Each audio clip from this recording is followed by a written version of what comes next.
할렐루야! 감사합니다. 오늘 계속해서 우리 말라기서 두 번째 시간. 지난 시간에 우리가 무슨 공부를 했냐면 말라기서에는 네 가지의 경고가 있다고 그랬습니다. 지난 시간에 첫 번째 경고. 무슨 경고냐? 하나님이 이스라엘을 사랑하시는데 그렇게 사랑한다고 사랑을 고백했는데 이스라엘 백성들은 우리를 어떻게 사랑하셨습니까? 지금 이렇게 힘들고 어려운데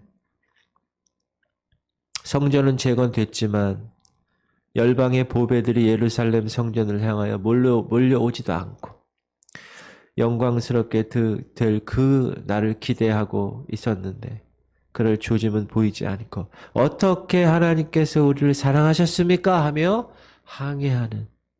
그래서 하나님이 답변으로 무슨 답변을 하셨어요? 애굽과 에서와 야곱을 이야기하면서 하나님의 사랑이 무엇인가? 일방적인 하나님의 선택, 그것이 하나님의 사랑이다. 이스라엘이 그 많은 나라들 중에서 일방적으로 하나님이 그 작고 연약한 나라를 택한 것, 그것이 사랑이다. 우리도 마찬가지로 별 볼 일 없는 저와 여러분을 하나님이 거룩한 백성으로 택하셨다는 것, 그것이 하나님의 사랑이라는 것. 그래서 하나님이 너희들 그 사랑 기억하지 못하고 깨닫지 못하면 심판하신다. 그게 하나님의 첫 번째 어제의 경고였습니다. 책망이었죠. 오늘 두 번째, 네 가지 중에 두 번째 오늘 책망받는 이유가 나옵니다. 이건 뭐냐?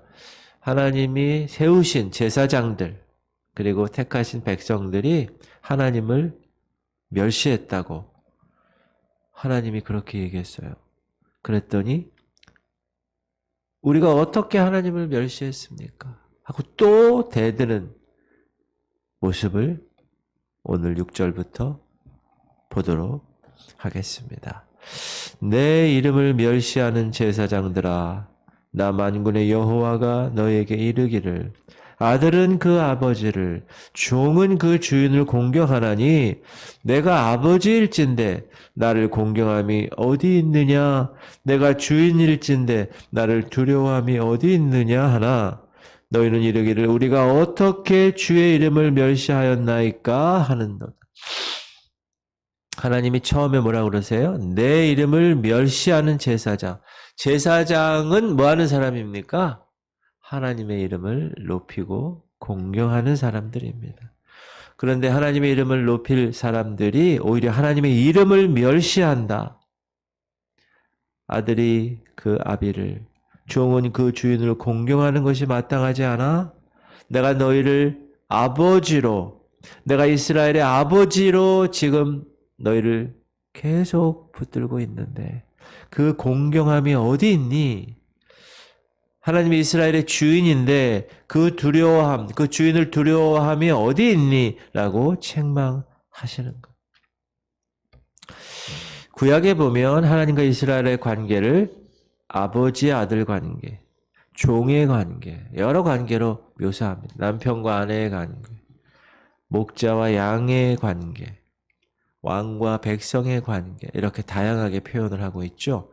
우리 한번 이사야서를 읽어볼까요? 시작. 하늘이여 들으라, 땅이여 귀를 기울이라. 여호와께서 말씀하시기를 내가 자식을 양육하였거늘 그들이 나를 거역하였도다. 소는 그 임자를 알고 나귀는 그 주인의 구유를 알건만은 이스라엘은 나를 알지 못하고 나의 백성은 깨닫지 못하는도다 하셨더라. 하나님이 이스라엘 백성을 어떻게 관계를 하신다고요? 자녀로 양육했다. 소나 나귀보다 너희들 못하구나. 짐승들은 주인을 알아보는데 너희들은 짐승만도 못하구나. 여러분 집에서 개 키워보셨어요? 키우고 계십니까? 개는요, 주인이 예를 들어 아파트에서 산다. 그럼 저 아파트 입구에서부터 따그닥 그 소리가 들리면 개가 어떻게 하죠? 이야 아이고 엉덩이를 막 이러면서 좋아가지고 그냥 막 점점 다가오 막 얼마나 좋아하는지 몰라요. 주인 온다고 꼬리치고 멍멍거리는 모습 여러분 보셨죠? 개는 이렇습니다. 근데 지금 하나님이 이스라엘에게 이와 같이 책망하시니 야 너희들 개만도 못하구나. 짐승만도 못하구나. 그런데 이런 하나님의 책망에 대한 이스라엘의 반응이 어떻습니까? 6절 하반절 시작. 너희는 이르기를 우리가 어떻게 주의 이름을 멸시하였나이까 하는도다. 어떻게 우리가 주의 이름 제사장 얘기하는 거예요. 어떻게 목사가 하나님을 이렇게 멸시했겠어요? 대드는 거죠. 자신들은 주의 이름을 멸시하지 않았다는 겁니다. 그러니까 하나님 그들에게 뭐라고 그러시나요? 7절 너희가 더러운 떡을 나의 제단에 드리고도 말하기를 우리가 어떻게 주를 더럽게 하였나이까 하는도다. 이는 너희가 여호와의 식탁은 경멸히 여길 것이라 말하기 때문이라. 더러운 떡을 이스라엘 제사장들은 더러운 떡을 하나님께 바쳤다는 거예요. 원래 제사장들은 어떤 떡을 하나님께 바쳐야 됩니까? 거룩한 떡. 거룩한 떡. 그런데 그들은 더러운 떡을 드리고도 자신들은 주의 이름으로 드렸어요. 주의 이름을 멸시치 않았습니다. 주님을 더럽게 하지 않았어요 하고 항변하고 있는 것입니다. 제사장들과 이스라엘 백성들은 때를 따라 제사를 드리죠. 율법을 따라 제사를 드렸기 때문에 자신들은 결코 하나님의 이름을 멸시하지 않았다고 생각합니다. 하나님께서 이들의 제사는 그러나 너희들 영화롭게 하는 게 아니다. 오히려 나를 경멸히 여기는 죄악이다. 라고 말하는 그 이유가 뭘까요? 그 이유가 8절 시작. 만군의 여호와가 이르노라 너희가 눈먼 희생 제물을 바치는 것이 어찌 악하지 아니하며 저는 것 병든 것을 드리는 것이 어찌 악하지 아니하냐 이제 그것을 너희 총독에게 드려보라 그가 너를 기뻐하겠으며 너를 받아 주겠느냐. 반어법이죠. 반어법. 하나님께서는 그들의 상을 경멸하신 이유가 뭐라고요? 눈먼 제물, 저는 제물, 병든 제물로 제사를 지냈기 때문에 라는 것입니다. 자, 구약에서 하나님은 어떤 제물을 드려야 되는가에 관해서 정확하게 명시하고 있습니다. 한번 읽어볼게요. 아론과 그의 아들들과 이스라엘 온 족속에게 말하여 이르라. 이스라엘 자손이나 그 중에 거류하는 자가 서원 제물이나 자원 제물로 번제와 더불어 여호와께 예물을 드리려거든 기쁘게 받으심이 되도록 수나 양이나 염소에 흠 없는 수컷으로 드릴지니 흠 있는 것을 무엇이나 너희가 드리지 말 것은 그것이 기쁘게 받으심이 되지 못할 것임이니라.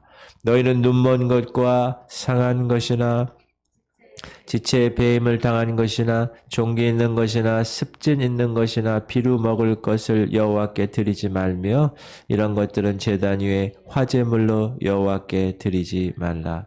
너희는 외국인에게도 이런 것을 받아 너희의 하나님의 음식으로 드리지 말라. 이는 결점이 있고 흠이 있는 것인즉 너희를 위하여 기쁘게 받으심이 되지 못할 것임이라. 받지 않겠다. 너희들 이렇게 흠 없는 수컷으로 드리라고 분명히 얘기했는데 흠이 없어야 온전한 것인데 흠 있고 눈멀고 상하고 그런 거 하지 말라는 거. 피부병 있고 뭐 이렇게 있고 종기 있고 잘려지고 이런 것 그런 거는 연락되지 않는다.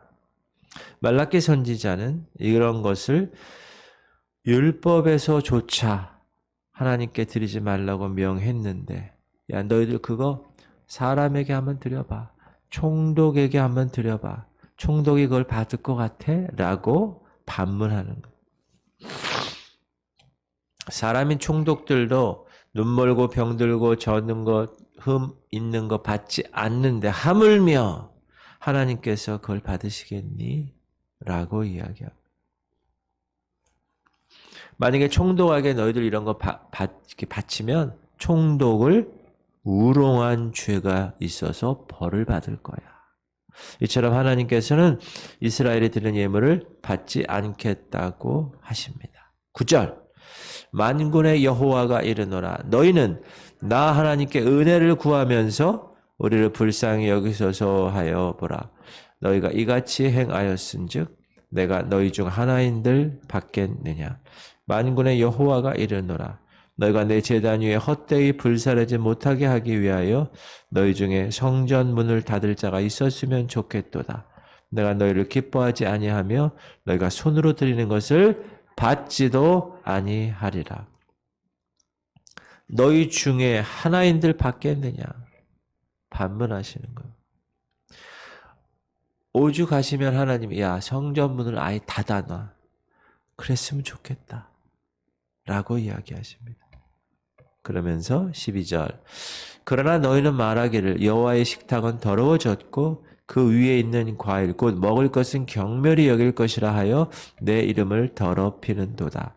만군의 여호와가 이르노라 너희가 또 말하기를 이 일이 얼마나 번거로운고 하며 코웃음치고 훔친 물건과 저는 것 병든 것을 가져왔느니라.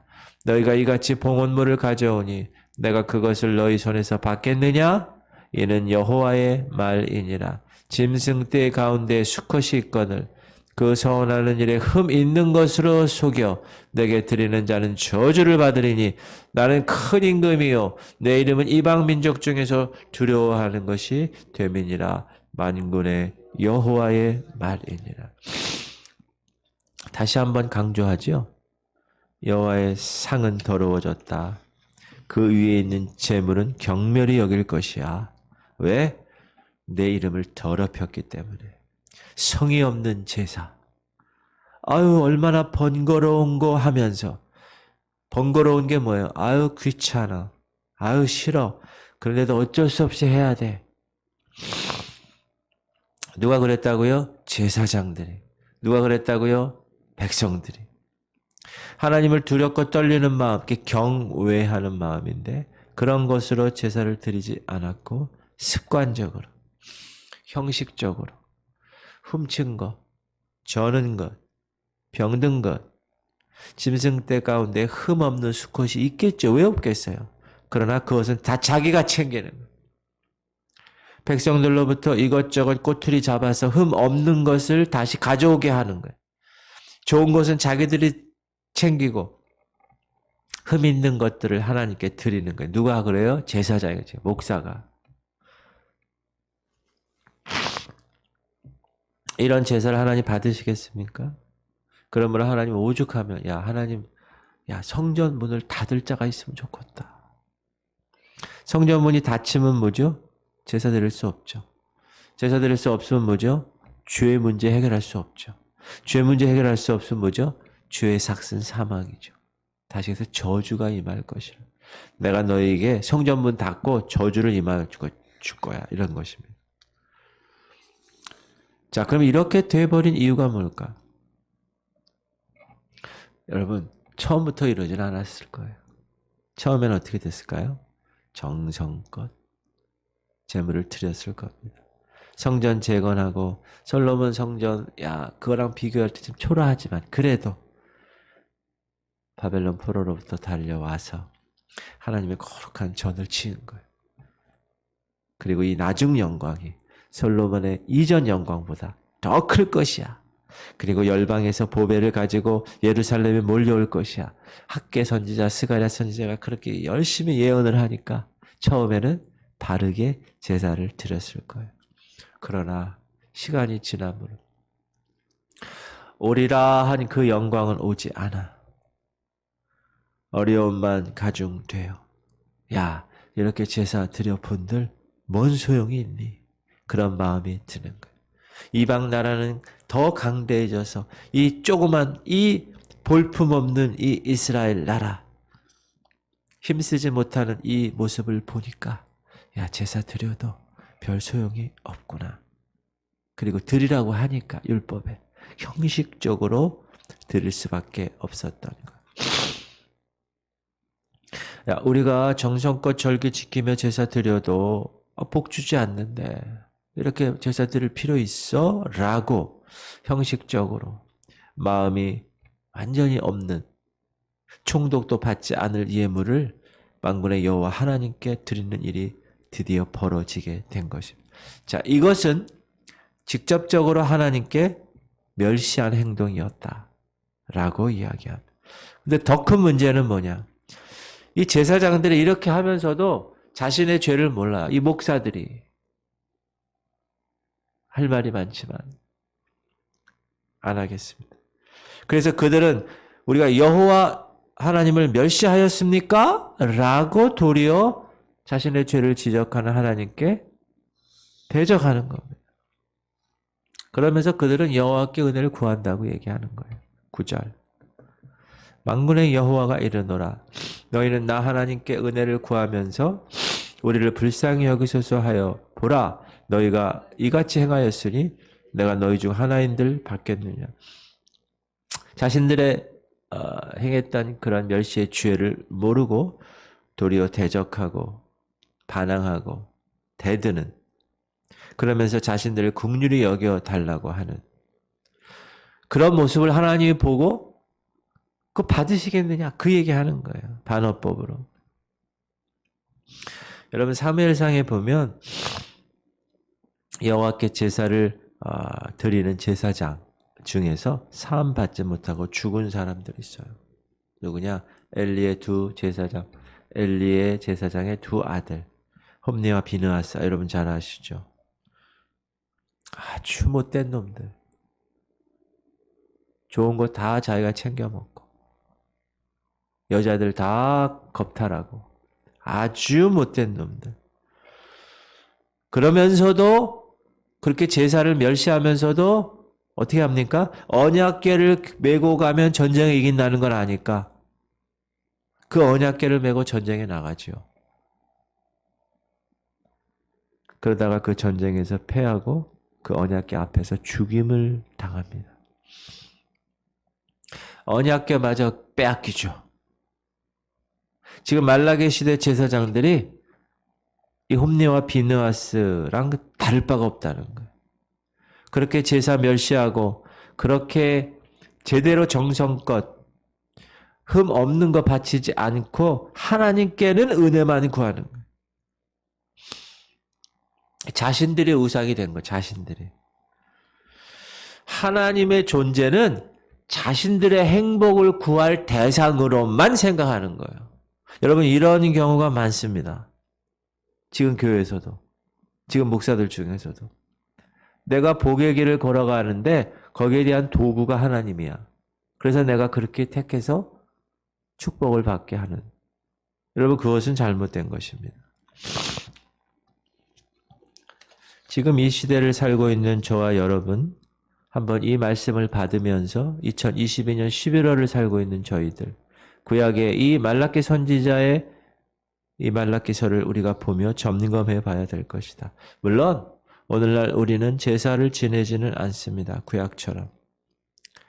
그러나 우리가 주일날 교회에 모여 하나님께 예배드리고 여러 가지 형태로 교회에서 봉사를 하게 합니다. 우리가 예배를 드리고 여러 가지 봉사할 때 우리의 attitude, 태도가 어떤가? 과거 우리가 이런 생각을 했어요. 지성이면 감천. 열심히 충성하면 복 받는다 라고 들어서 신앙생활을 했는데 아니 복이 주어지지 않는 거예요. 힘들게 되는 거예요.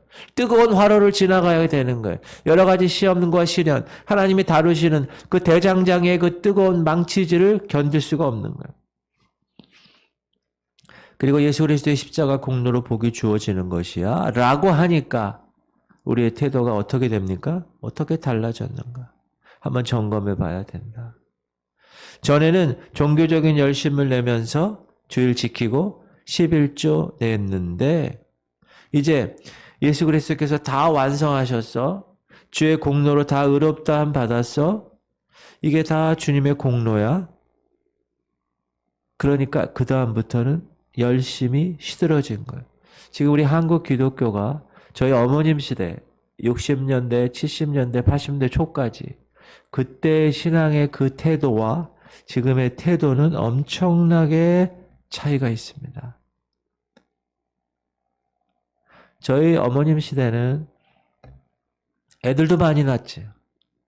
교회 시스템도 별로 안 좋죠. 그렇죠? 무슨 인터넷이 있었어요? 메고 들고 교회 밤에 철야도 밤새 그냥 통행금지 할 때까지 얼마나 열정적으로 주님께 예배하며 주님께 나와 기도하고 그렇게 열심으로 했는지 몰라요. 그러나 세월이 지나고 등 따숩고 배부르니까 열심히 사라졌습니다. 그래서 복음이 다 어디로 가느냐? 가나안 땅으로 가요. 가나안 땅. 지금 남미나 아프리카 쪽으로 얼마나 복음이 지금 뜨겁게 우리 60년대 70년대처럼 뜨겁게 있는지 몰라요. 유럽이 예전에 몇백 년 전에 그랬었어요. 등 따숩고 배부르니까 달라집니다. 열심히 다 시들어지고 그것이 우리의 모습이 아닌가. 우리 2세대들이 이제 3세대들 여러분 보세요. 애들 청년들 없어요 지금. 다음 세대들. 코로나 이후에 더 없어졌어요. 각 교회마다. 그리고 이 문화와 이 모든 이 가치관이 이 교회, 예수, 이런 쪽으로 아주 잘못 왜곡되어 그려내고 있어요. 그래서 물론 교회가 잘못한 일도 많이 있지만 목사가 잘못한 일도 많이 있어요. 그래서 애들이 요즘은 아예 보지도 않죠. 지금 말라기 선지자의 고발이 뭡니까? 이스라엘 백성이 기다리는 그 축복의 영광과 하나님께서 나타나실 그 영광이 다른 거예요. 지금도 마찬가지입니다.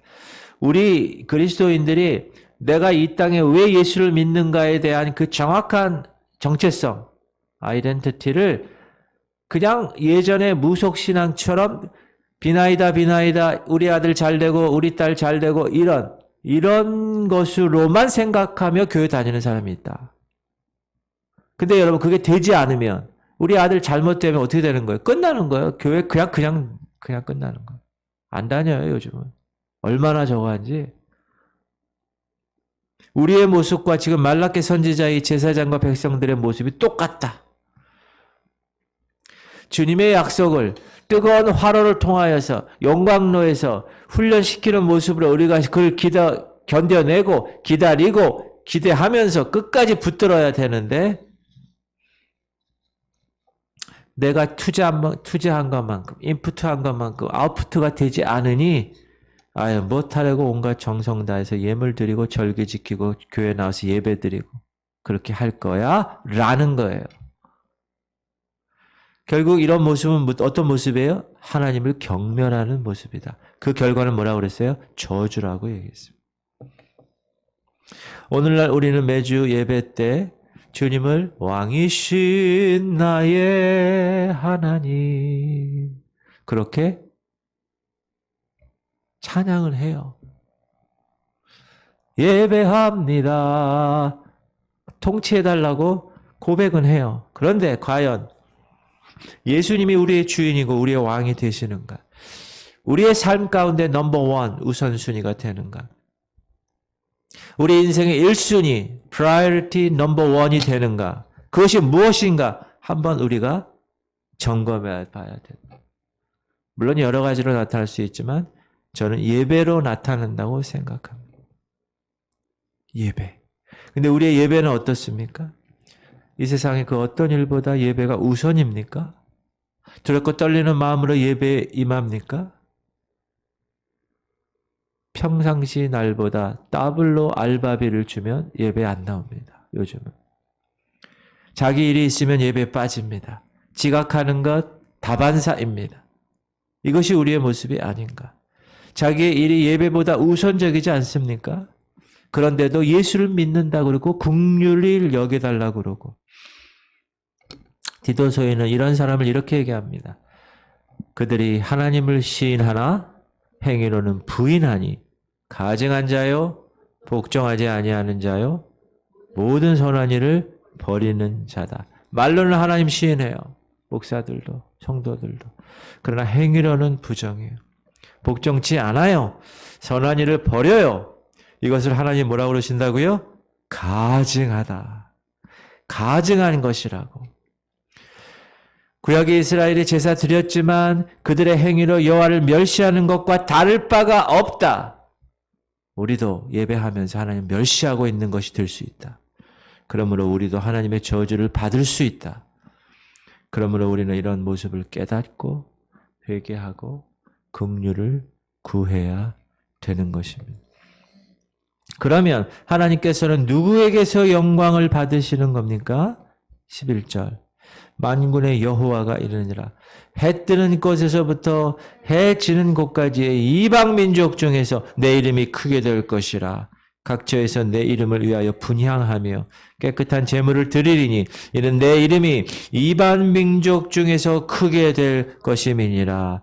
짐승떼 가운데서 수컷이 있거늘 그 선하는 일에 흠 있는 것으로 속여 내게 드리는 자는 저주를 받으리니 나는 큰 임금이요 내 이름은 이방 민족 중에서 두려워하는 것이 됨이니라. 만군의 여호와의 말이니라. 하나님은 이스라엘 백성의 하나님뿐만 아니라 이방 민족에게도 영광을 받으실 만한 하나님의 존재이시기 때문에 여기 해 뜨는 곳부터 해 지는 곳까지 온 이방 민족 가운데 영광을 받으신다고 그러죠.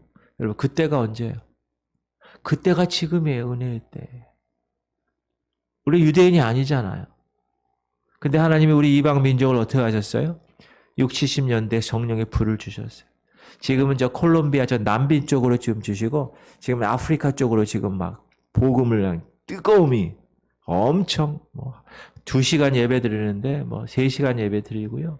1시간 동안 서서 찬양하고요. 엄청난 성령의 역사가 나타나고 있어요.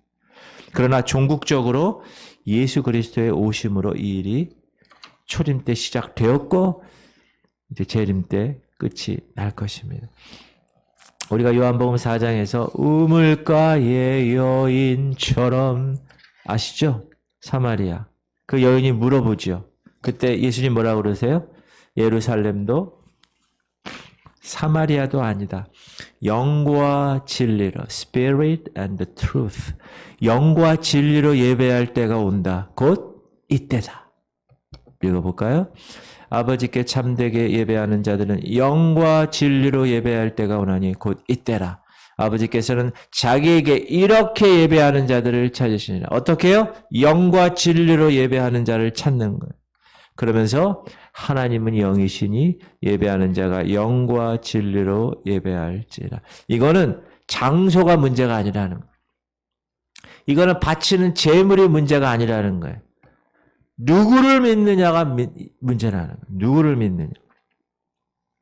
히브리서 10장 보면 구약에서 율법을 따라 드리는 제사에 온전하지 못함을 이야기했어요. 뭐요? 율법으로는 온전하지 않은 거예요. 짐승의 피로는 온전하지 않은 거예요. 짐승의 피는 그 짐승을 가져온 그 제주, 그 제주의 몫의 죄만 사하는 거예요. 그러니까 어떻게 해요? 죄 지으면 또 갖고 와야 돼. 또 하고 계속 반복. 그러므로 주께서 세상에 임하실 때 이르시되 하나님이 제사와 예물을 원하지 아니하고 오직 나를 위하여 한 몸을 예비하셨도다. 번제와 속죄제는 기뻐하지 아니하시나니. 그러므로 하나님이 제사와 예물을 원하시는 것이 아니라 두루마리 책에 기록된 대로 한 몸을 예배하셨다. 그 사람이 누굽니까? 예수 그리스도. 이에 내가 말하기를 하나님이여 보시옵소서. 두루마리 책에 나를 가리켜 기록한 것과 같이 하나님의 뜻을 행하러 왔나이다 하셨느니라. 위에 말씀하시기를 주께서는 제사와 예물과 번제와 속죄제는 원하지도 아니하고 기뻐하지도 아니하신다 하였고 이는 다 율법을 따라 드리는 것이라. 그 후에 말씀하시기를 보시옵소서. 내가 하나님의 뜻을 행하러 왔나이다 하셨으니 그 첫째 것을 폐하시면 둘째 것을 세우시노 하십니다.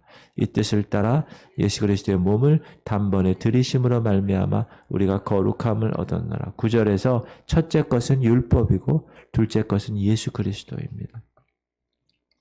예수께서 온전한 제물이 되셔서 영단번, 영원토록 한 번에 영원에 당구 칠 때 여러분 한 큐에 친다고 그래요. 한 번에 영단번, once for all 모든 것을 한 번에 끝내신 거예요. 십자가에서.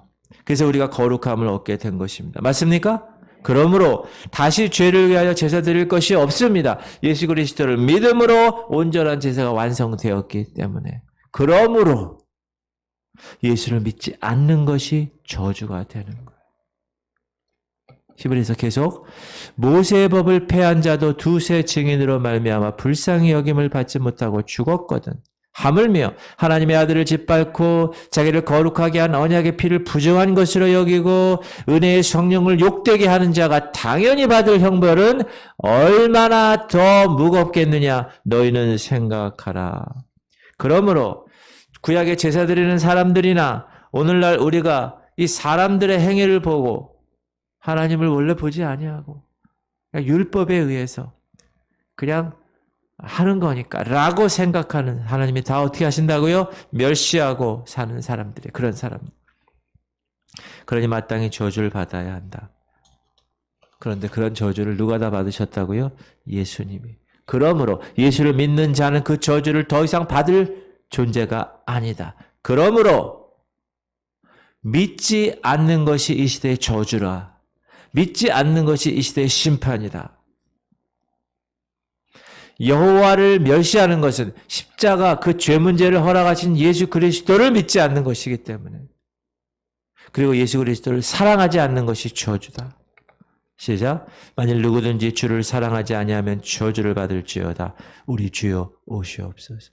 자, 예수님을 믿지 않는 것이 저주고 예수님을 사랑하지 않는 것이 저주라는 거예요. 반드시 기억하십시오. 그러므로 예수를 믿지 않는 사람은 어떻게 해야 돼요? 저주받으니까 빨리 깨워야죠. 믿으라고. 사랑하라고 얘기를 해야죠. 그리고 여러분 제대로 예수 그리스도를 믿고 제대로 예수 그리스도를 사랑하는 사람이 되어야 될 것입니다. 그것이 하나님을 영화롭게 하는 일입니다. 할렐루야. 오늘 이 아침 성령께서 우리에게 은혜 주셔서 하나님을 멸시하는 죄를 범치 않고 우리 인생의 주요 왕 되신 그분께 우리의 모든 삶을 예배를 통하여서 나타나게 되어주시기를 주의 이름으로 축원합니다. 그래서 우리가 저주받는 인생이 아니라 하나님의 축복을 누리는 자들이 다 될 수 있기를 주의 이름으로 축원드립니다. 할렐루야. 기도 제목